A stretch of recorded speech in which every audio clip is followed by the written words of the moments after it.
네, 오늘은 왜 망설이는가의 저자 노창희 작가님 모시고 이야기 나눠보도록 하겠습니다. 작가님, 구독자분들에게 인사할까요? 여러분 안녕하십니까. 왜 망설이는가를 집필한 노창희입니다. 지난번 성장일기에 출연한 이후에 오늘 이렇게 두 번째 또 출연하게 됐는데요. 이번에 부동산 책이 아니기 때문에 어떤 정신적인 그런 부분, 이 세상의 벽을 한번 뚫고 한번 함께 전진해보자, 이런 의미로 쓴 책이니까요. 재밌게 이야기 나누고 가겠습니다. 네.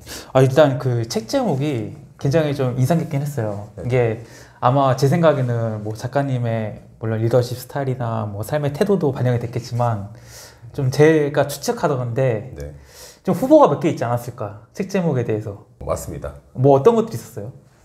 이게 되게 틀에 박힌 그런 내용들로 좀 지금 생각하면 이렇게 말씀드리기도 창피한 그런 내용들인데 네. 왜라는 단어를 꼭 집어넣고 싶었어요. 꼭 집어넣고 싶었던 그 이유 중에 하나가 뭐냐면 네. 제가 약간 정신적 지주처럼 생각하는 그 지금 돌아가셨는데 교세라 회장님이신 이나모리 가수 회장님이 계십니다. 네. 한국에서도 이제 그분의 히트작 책들이 몇 권 있긴 한데 네. 머리에 이제 멘탈이 떨어질 때마다 제 책꽂이에 그분의 책들이 쫙 꽂혀 있어요. 네, 한 50권 정도 책을 내셨는데 그 중에 제가 한 40권 정도 갖고 있거든요. 그 중에 왜라는 단어가 들어가 있는 책 3권이 있습니다.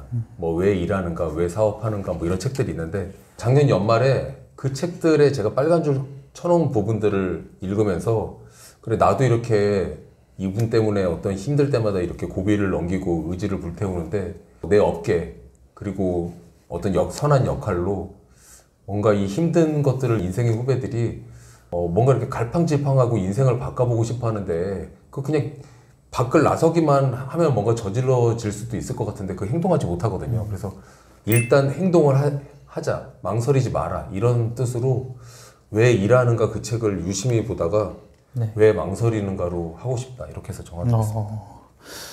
일단 근데 그러면은 작가님께서는 많은 사람들이 이제 원하는 삶을 살지 못하고 성공하지 못한 이유 중 가장 큰 게 내가 좀 망설인 거기서 비롯해서 보시는 건가요?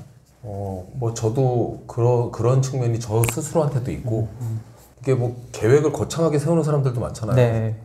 저희도 회사에 영업사원들이 많이 있는데 해마다 이제 연말이 되면 사업 계획 같은 거를 개인적으로 세우게 해요. 근데 이제 그걸 거창하게 세운 사람일수록 이제 여러분 지금 3월이 됐거든요. 거창하게 세운 사람들일수록 지금 별로 달성한 게 별로 없어요.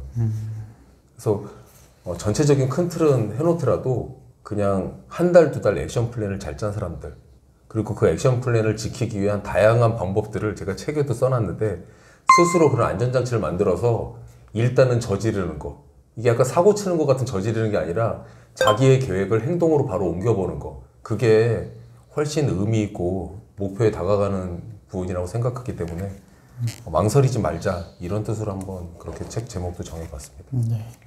그러면은 그 이제 작가님께서는 이제 부동산 업계에서 큰 성을 거두셨고 또 이제 작가님을 보고 나도 작가님처럼 되고 싶다라고 이제 막 따라다니는 이제 신입 사원들이나 이제 사회 초년생들이 있을 거 아니에요. 네네. 그런 분들을 데리고 같이 일을 하거나 그런 분들을 데리고 같이 이제 뭐 교육을 시킬 때 이게 너무 좀 작가님 입장에서 좀 답답하고 안타깝다 뭐 이런 뭐 구체적인 뭐 행동이나 뭐 이런 좀 아쉬운 점 있을까요? 그런 일 항상 발생을 하는데요. 오늘 아침에도 발생했고 매일 발생하고 있어요. 네. 그게 뭐냐면 저는 이제 저희 회사 남의 회사 가리지 않고 제 직업에서 무언가 인생 전환을 하고 싶다, 회사를 옮기는 건 아니지만 내가 지금 당장 이게 필요하다, 이런 사람들이 저를 찾아오면 전 다 도와주려고 노력을 하거든요. 저 역시 제가 필요한 게 있으면 어릴 때 다 찾아다녔어요. 저희 회사가 아니라고 하더라도.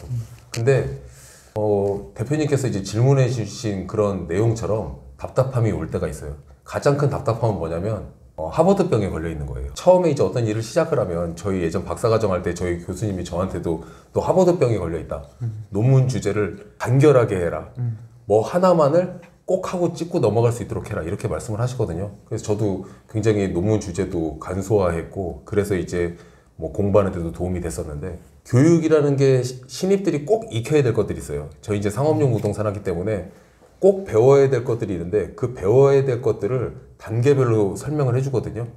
근데 이제 경우에 따라 가지고 뭐 오늘 그런 말씀을 뭐 드릴 기회가 있을 것 같은데, 내가 배우는 입장에서는 수학을 예를 들어서 얘기하면 구구단 모르는 사람이 미적분 얘기할 수는 없잖아요. 그렇죠. 근데 이제 처음에 쉬운 기본기를 가리키다 보면 저도 어렸을 때 그런 실수를 많이 했는데 이게 쉽네, 별거 아니네 이렇게 생각을 하고 그 기본기를 계속 다져서 반복하게끔 시키는데 그걸 하지 않고 교재는 제가 한꺼번에 다 줬거든요. 이제 앞으로는 그렇게 안 하려고 하는데 그 교재를 계속 본인 혼자서 진도 올라가요. 오늘 덧셈을 가르쳤고 곱셈을 가르쳐야 될 타이밍인데 그거를 본인이 다 풀어보고 와가지고 미적분이나 방정식이나 뭐 그 다음 단계들 있잖아요. 네. 그런 걸 물어보는 거예요. 그러면 대답을 해줄 수는 있는데 질문을 하죠. 그 전 단계를 혼자서 공부를 했다 하더라도 얼마나 완성도 높게 공부했는가. 그쵸. 나는 지리 익히기를 하고 오라고 얘기했는데 본인은 충분히 역삼동 지리를 익히고 왔다고 얘기하지만 제가 질문을 몇 개만 하면 대답을 100% 못해요.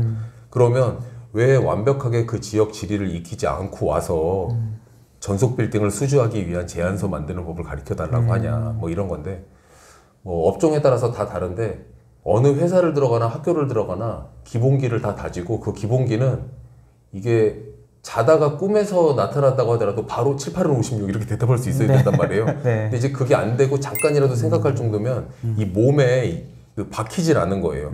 그 박히지 않은 상태에서 돈 욕심이나 성장의 욕구만 너무 강해가지고 다음 단계를 먼저 막 얘기하는 사람, 산수책 풀고 있는데 수학의 정석을 사오는 사람, 이런 사람들은 결국은 자기의 어떤 벽에 막혀가지고 뚫고 나가질 못해요. 그래서 실패의 경로로 가게 됩니다. 그 같은 맥락에서 이런 분들이 있을 것 같아요. 뭐 지난번 영상에서도 말씀해 주셨지만 작가님처럼 이제 부동산 업계에서 내가 열심히 일을 배워서 이제 굉장히 짧은 시간에 뭐 20대 내지는 30대 초반에 억대 연봉을 이제 갖겠다 이런 네네. 야망과 포부를 가지고 작가님한테 갈 거 아니에요? 네.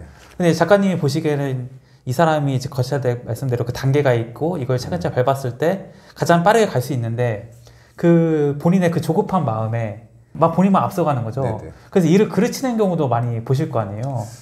그르치는 경우를 굉장히 많이 보고 그 실패를 했을 때 다시 제자리로 돌려가지고 보정해 줄 수 있는 사람이 있고 아예 그 업에서 그 업을 못하게 되는 사람도 많이 있어요. 그래서 저도 이제 시행착오를 많이 하다 보니까 이제 제가 이제 어떤 코칭을 하게 되면 처음부터 말씀을 드려요.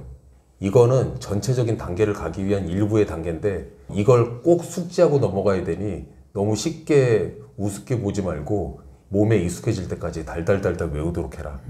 그리고 그거 익숙해지지 않은 상태로 다음 단계를 넘어갔을 때 본인은 결국은 원하는 지점에 가지 못한다. 예전에는 저희도 신입 직원이 들어오면 이유도 없이 이런 거 있잖아요. 저 마늘을 하루 종일 깔아. 네. 저 감자를 하루 종일 썰어라. 네. 그렇게 얘기하면 사람들이 예전에는 그 주방장의 그 포스에 그쵸. 눌려가지고 네. 계속 한단 말이에요.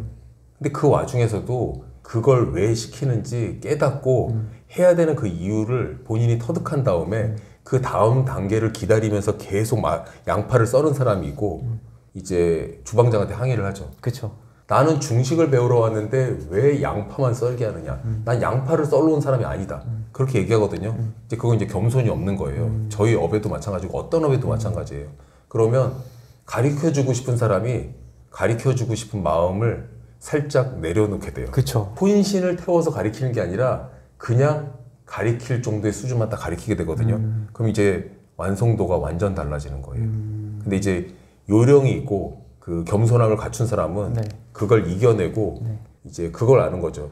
이것은 점프의 과정이다. 스프링을 땡기고 땡겨서 결국 나는 한꺼번에 지금 내가 답답했던 모든 것까지 다 극복할 수 있다. 이렇게 하고 이제 기다리는데 사람들이 1억을 벌겠다, 2억을 벌겠다 이런 마음은 강한데 생각보다 자기는 지금 1,000만 원, 2,000만 원을 못 버는 상황인데 앞을 바라보는 건 좋은데 그 바라보면서 그거와 병행해가지고 자기의 수준을 높이는 걸 하지 않는 거. 그게 이제 좀 실패의 요인이에요. 그럼 작가님께서 체감적으로 경험하시기에 너 양파 썰어 했는데 정말 죽어라 하고 진짜 바보같이 양파만 써는 사람은 몇 퍼센트 되세요? 실제로? 많은 교육생들 만나다 보면 그런 사람도 네. 한 20% 정도는 돼요. 20%면 돼요? 네, 그 정도는 돼요.